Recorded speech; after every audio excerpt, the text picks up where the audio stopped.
Have you ever noticed how some people seem to attract money effortlessly, while others struggle their entire lives, no matter how hard they work? It's almost as if an invisible force keeps financial opportunities just out of reach.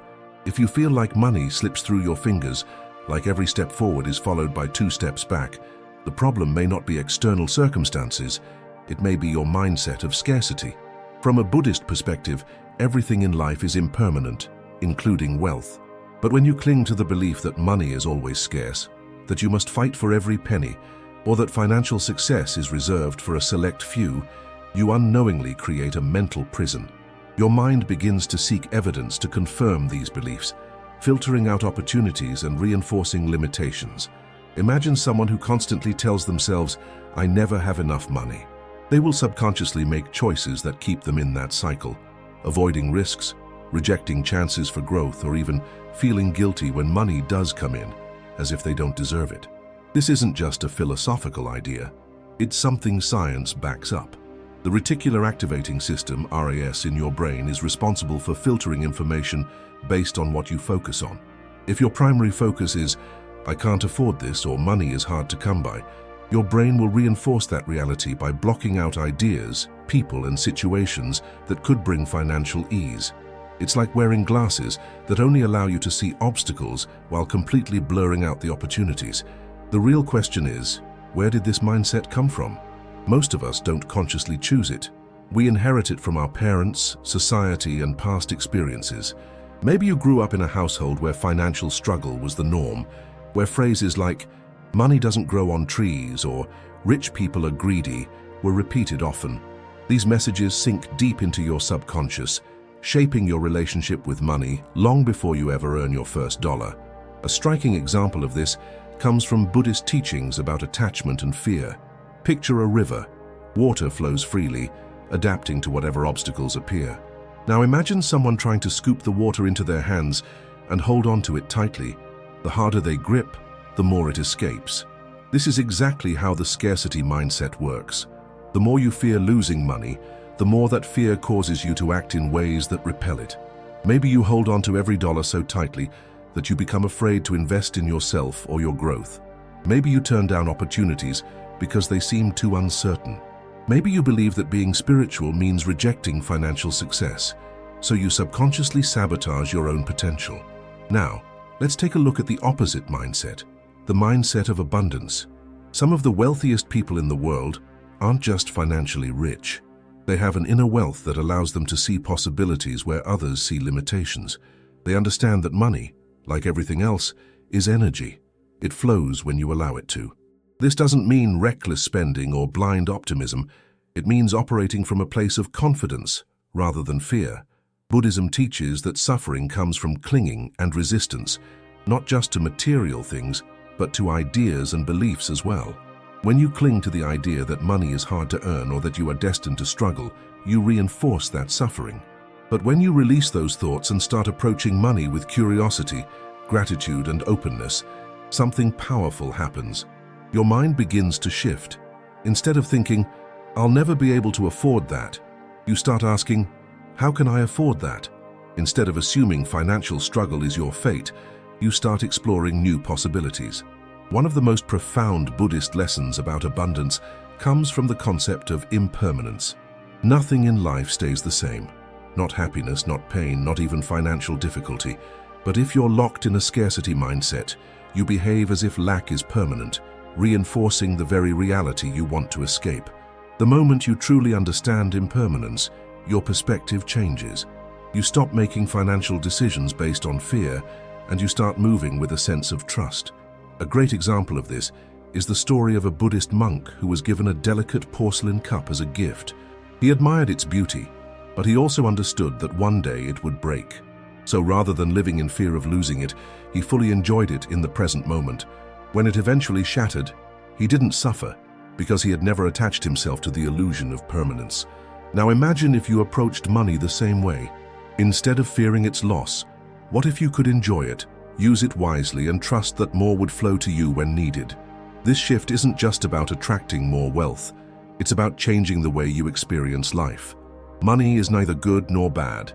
It's simply a tool. But if you treat it as something to be feared, hoarded, or obsessed over, you create suffering.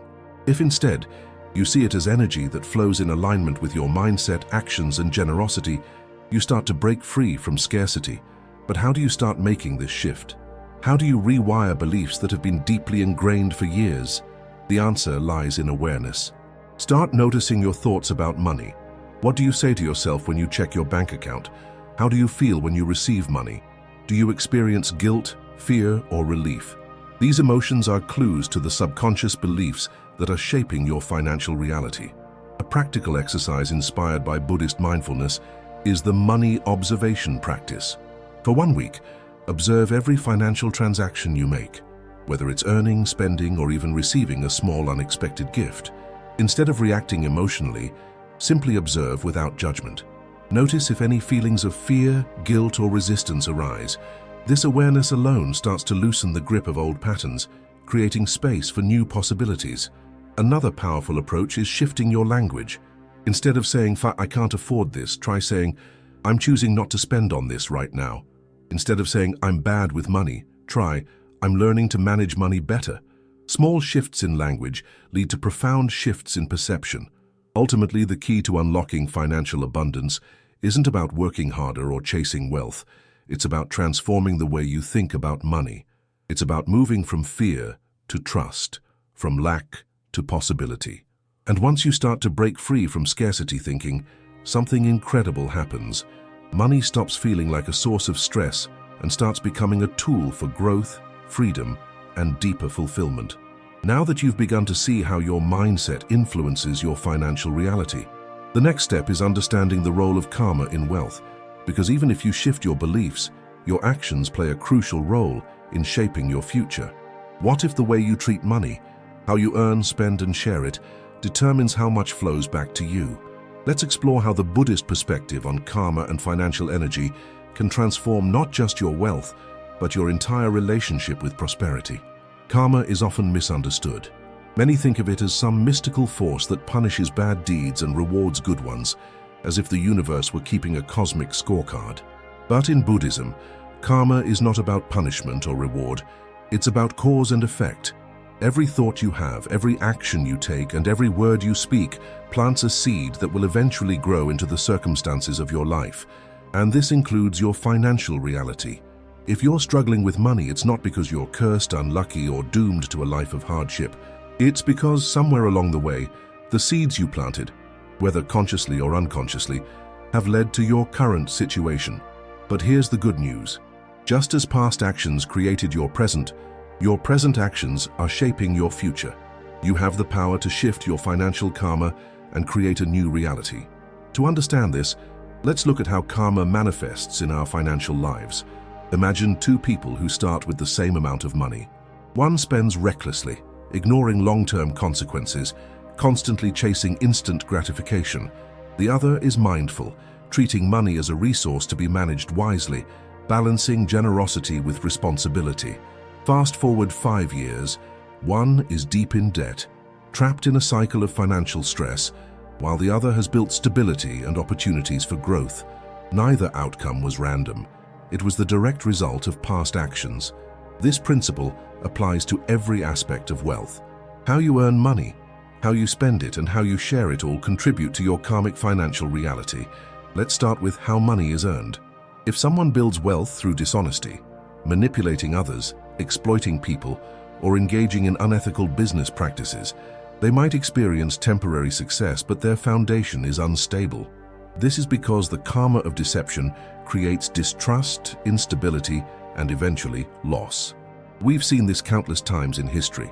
Powerful figures who amass fortunes through unethical means, only to face dramatic downfalls. The energy of dishonesty always finds a way to return. If you're ready to shift your mindset and attract true abundance, type "I want to be rich" in the comments right now. Don't forget to subscribe to the channel and turn on notifications so you never miss powerful insights like this. On the other hand, wealth earned with integrity and generosity creates positive karmic momentum. When money is made by adding value, helping others, and maintaining ethical practices, it builds a foundation of trust, stability, and long-term prosperity. In Buddhist teachings, this is known as right livelihood, one of the key aspects of the Eightfold Path. It means engaging in work that is honest, ethical, and aligned with well-being, not just for yourself, but for others as well. But karma doesn't just stop at how you earn. It continues with how you use money. Have you ever noticed how some people seem to experience endless financial struggles, no matter how much they earn? They get a raise, but unexpected expenses wipe it out. They win a small lottery prize, but then their car breaks down. It's as if their wealth evaporates as quickly as it arrives. This is often the result of karmic patterns of financial mismanagement. Money is energy, and if it is handled carelessly, it slips through your fingers. A fascinating study in behavioral finance found that many lottery winners end up broke within just a few years. Why? Because while their financial situation changed, their financial karma, their habits, mindset, and actions remained the same. They continued to make impulsive decisions, spend without awareness, and neglect long-term planning. Their sudden wealth was no match for their ingrained patterns, and so the cycle repeated itself. Compare this with those who practice mindful financial stewardship. They see money as a tool, not something to be feared or worshipped, but something to be used with awareness. They budget with intention, invest with wisdom, and make decisions that reflect both present needs and future security. The karma of mindfulness leads to financial stability, just as the karma of recklessness leads to financial chaos. But perhaps the most overlooked aspect of financial karma is generosity. Many people believe they must hoard wealth to feel secure, but Buddhism teaches the opposite. True abundance comes from giving. This doesn't mean giving irresponsibly or depleting yourself, but rather sharing in a way that aligns with generosity and gratitude. Think about it. Have you ever noticed that some of the most financially successful people are also deeply philanthropic? There's a reason for this. Giving shifts your energy from scarcity to abundance. When you hold onto money with fear, you reinforce the belief that there's never enough. But when you give, whether it's a small donation, helping someone in need, or supporting a cause you believe in, you send a powerful message to your subconscious: I have enough to share. A great example of this comes from the Buddhist concept of dana, or selfless giving. In many Buddhist traditions, monks rely entirely on donations for their survival. They do not hoard or accumulate wealth. They simply trust that their needs will be met. And somehow they always are. Their practice of receiving and giving back creates an endless cycle of support. Of course, for most of us, simply trusting that everything will work out without effort isn't realistic. But what we can do is cultivate a spirit of generosity in our daily financial lives. This could mean supporting a small business, tipping a little extra, donating to a cause, or simply sharing knowledge and opportunities with others. The key is to give without attachment. Not to give in order to get something in return, but to give as an expression of trust in abundance. This might sound counterintuitive, especially if you're struggling financially. You might think, how can I give when I barely have enough for myself? But here's the secret. Generosity doesn't always mean money. It can mean offering your time, your skills, your kindness. And when you do, you shift your financial karma. You open yourself to receiving in ways you might not have expected. The story of a man named Anand serves as a powerful example of this. Anand was a struggling entrepreneur who felt stuck in a cycle of financial hardship. Every time he made a little progress, something would set him back. Frustrated, he turned to Buddhist principles and decided to change his approach. Instead of focusing solely on making money, he started focusing on how he could be of service. He volunteered in his community, mentored young entrepreneurs, and began donating a small percentage of his earnings, even when it was difficult. Within a year, opportunities began flowing to him in unexpected ways. His business grew, connections appeared seemingly out of nowhere, and his financial stress started to fade. His actions had shifted his financial karma, not through magic, but through real, tangible cause and effect. By stepping out of a scarcity mindset and into one of contribution, he aligned himself with abundance. The lesson here is simple. Money is not just about numbers in a bank account. It is a reflection of your actions, beliefs, and energy. The more awareness and intention you bring to how you earn, spend, and share it, the more you shift your financial reality. But awareness alone is not enough. You can understand karma intellectually, but if your desires are still controlling you, you may find yourself stuck in the same patterns. And this leads us to an even deeper question. What happens when money itself becomes an obsession, when the desire for more begins to control you rather than the other way around?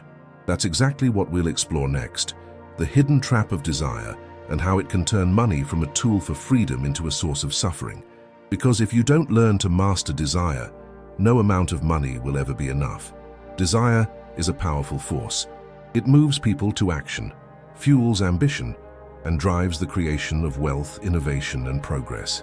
But in Buddhism, desire is also identified as the root of suffering. How can both be true? How can the very thing that motivates people to seek success also be the thing that leads them into suffering? The answer lies in attachment, when the pursuit of money shifts from being a means to an end into an all-consuming obsession. Imagine a man who starts with a simple goal, to provide a comfortable life for his family. At first, money is just a tool, a way to ensure security and opportunities. But over time, something shifts. He starts to associate money with self-worth. His success is no longer about security, it's about status. He needs to earn more, have more, be more. He tells himself he'll be happy once he reaches a certain financial milestone. But when he gets there, the satisfaction is brief, and the goalpost moves. Now he needs even more. This cycle repeats endlessly, and no matter how much he accumulates, it never feels like enough. This is what Buddhism warns against, the illusion that fulfillment exists somewhere in the future, always just out of reach. The more you chase after wealth with the belief that it will complete you, the more you reinforce the idea that you are incomplete. And in doing so, you create an endless loop of dissatisfaction. Buddhism teaches that all suffering stems from craving and aversion, the constant push and pull of wanting what we don't have and fearing the loss of what we do. With money, this manifests in two common ways: the endless chase for more and the paralyzing fear of losing what we have. Some people are trapped in endless striving, constantly seeking financial success, but never feeling content. Others are trapped in fearful hoarding, terrified of spending, losing, or risking anything. In both cases, money ceases to be a tool and becomes a source of suffering. A famous Buddhist story illustrates this perfectly. A wealthy man approaches the Buddha, troubled and restless. "I have everything I could ever want," he says, "but I still feel empty. I work harder and harder, but happiness never comes." The Buddha replies, "Imagine a man who is thirsty and drinks salt water. The more he drinks, the thirstier he becomes. This is how desire works. When it is rooted in attachment, it can never be satisfied. This doesn't mean money itself is bad. Money is neutral. It is neither good nor bad, moral nor immoral. It is our relationship with it that determines whether it becomes a source of freedom or suffering. If money is pursued without attachment, it can be a means to create security, help others, and experience life fully. But when it becomes the object of obsession, it turns into a trap. Take, for example, the phenomenon of lifestyle inflation. Many people assume that as their income grows, their happiness will grow with it. But in reality, most people simply upgrade their expenses as quickly as their income increases. The new car, the bigger house, the luxury vacations, each brings a temporary thrill, but soon it becomes the new normal. And then, the chase begins again. Studies have shown that once basic needs are met, increased wealth has little long-term effect on happiness. What does have an effect? Gratitude, purpose, and connection. But when desire controls you, it blinds you to what truly brings joy. A perfect example of this can be seen in those who amass great wealth but live in constant anxiety. They fear losing what they have, trust no one, and struggle to enjoy their success. In contrast, there are monks who own nothing yet radiate a deep sense of peace and contentment. The difference isn't money, it's attachment. One is enslaved by their possessions, while the other is free. This raises an important question. Is it possible to seek financial success without becoming attached to it? The answer is yes, but it requires mindfulness. It requires recognizing when money is controlling you rather than the other way around. It means being able to earn and enjoy wealth while understanding that it does not define you. A practical way to cultivate this mindset is through detachment practices. One such practice is spending with intention. Before making a purchase, pause and ask yourself, is this bringing real value into my life, or is it just feeding an illusion of happiness? Another practice is observing your emotional reactions to money. If you feel anxiety when checking your bank account, ask yourself why. If you feel envious of someone else's wealth, examine where that feeling is coming from. The more awareness you bring, the less control desire has over you. Another important practice is giving. When you freely give, whether through charity, supporting others, or simply sharing resources, you loosen the grip of attachment. It reminds you that money is not something to be clung to, but something that flows. The more you hoard, the more you reinforce scarcity. The more you give, the more you affirm abundance. There's a Zen proverb that says, when the mind is still, the whole world surrenders. This is the key to transforming your relationship with money. When you let go of the belief that money is the source of happiness, you stop being controlled by it. Ironically, this is also when money starts to flow more freely. When you act from a place of confidence rather than fear, you make wiser decisions. When you are not desperate for wealth, you attract it in ways you never expected. But what happens once you shift your mindset? How do you actually apply these principles in everyday life? How do you move from theory to practice, from struggle to abundance? That's where mindfulness comes in, not just as a philosophy, but as a tool for transforming your financial reality. Money, like everything in life, is a flow. It comes and goes, just like the breath. Yet most people hold their breath when it comes to money. They cling to it in fear of losing it, or they chase after it endlessly, never feeling like they have enough. But what if the key to true wealth isn't about getting more or holding on tighter, but about being fully present with what you already have? This is where mindfulness changes everything. Mindfulness isn't just about meditating in silence. It's about being fully aware and engaged in the present moment, including how you earn, spend, and think about money. Imagine walking through your financial life with clarity, peace, and purpose, instead of stress, guilt, or fear. This is what financial mindfulness offers. One of the first steps toward mindful abundance is gratitude. Gratitude shifts your perspective from lack to sufficiency. When you focus only on what you don't have, you reinforce the belief that you are missing something. But when you focus on what you do have, you create a sense of abundance, which ironically attracts even more. The act of appreciating what you already possess, whether it's your income, your home, or even small financial blessings, rewires your brain. Studies in neuroscience show that practicing gratitude increases dopamine and serotonin, making you feel happier and more fulfilled. And when you feel abundant, you naturally make better financial choices. Try this simple exercise. Every morning before checking your phone or worrying about bills, take a moment to express gratitude for 3 things related to money. It could be as simple as, I'm grateful I can buy food today, or I'm thankful I have skills that allow me to earn. This small shift changes your financial energy, opening the door for more prosperity to flow. Another powerful tool is mindful spending.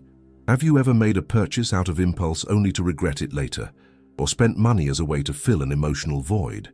Most financial stress doesn't come from lack of money, it comes from lack of awareness. People spend unconsciously, accumulate debt they don't need, and feel overwhelmed because their money is controlling them instead of the other way around. But when you bring mindfulness into your spending, everything changes. Before every purchase, pause, take a breath. Ask yourself, is this adding value to my life? Is this aligned with my true priorities?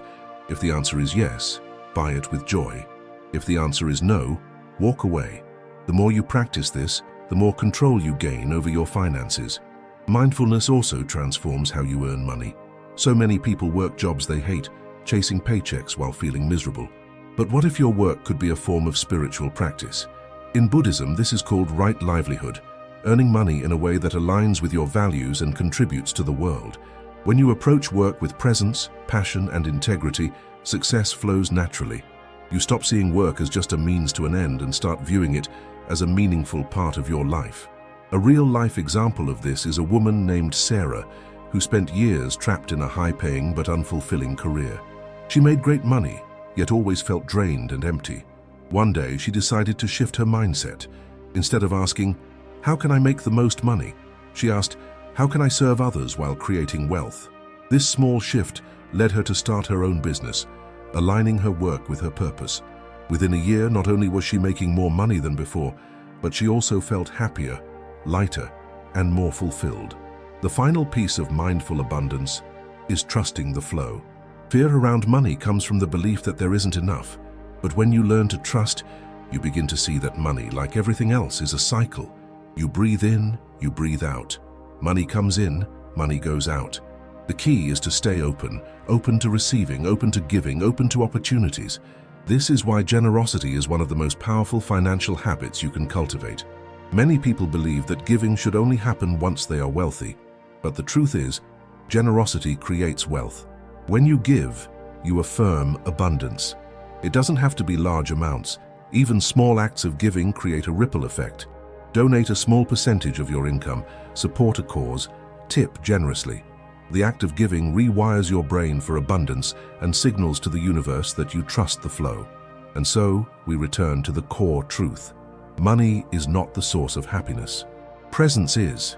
When you practice gratitude, mindful spending, purposeful earning, and trust in the flow, you step into a whole new way of relating to wealth. You are no longer controlled by money. You are in control of it. Now, if you've made it this far, I know one thing about you. You are ready to shift your financial reality. You are ready to break free from scarcity, from stress, from fear. And you are ready to step into a new relationship with money, one that is based on wisdom, balance, and true abundance. If this resonated with you, don't keep it to yourself. Hit the like button, subscribe, and share this with someone who needs to hear it.